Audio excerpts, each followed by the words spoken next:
রোজা কিন্তু শেষের পথে। এই এই যে মাহে রমজান, এই ইবাদতের মাস চলে গেল, এতে আপনার অনুভূতিটা কি বলেন?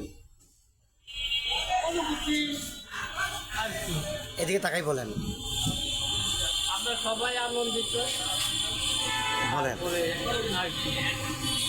আবার একটা বছর অপেক্ষা করবেন অপেক্ষা করতে হইব। এই দিনের জন্য। এই দিনটার জন্য আবার অপেক্ষা করতে হইব। হাই মোহন, এর মধ্যে কে মোহন। থাকবে, কে যাইব,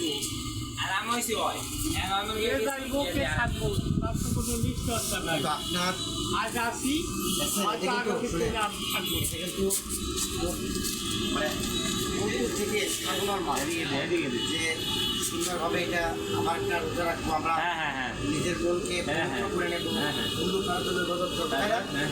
এটা অনেকে অবহেলিত ভাবে কাটাই যায়, আর অনেকে মাত্র রোজাটা রাখে না। তো এই মানুষগুলি কি ভালো ভালো হওয়ার সময় কিন্তু এই একটা মাস মানুষ পরিবর্তন হওয়া, ভালো হওয়ার মানুষ সময়। ইচ্ছা করলে সব পারে। শোনেন, আপনার উচিত কি আপনি একজনকে ভালো বানান, ও আরেকজনকে ভালো বানান, তাইলে কিন্তু সব ভালো হয়ে যাবে। উচিত ভালো বানাইতে পারলে ও মানুষ ডিম পারতে পারে, এটা কোনো কথা?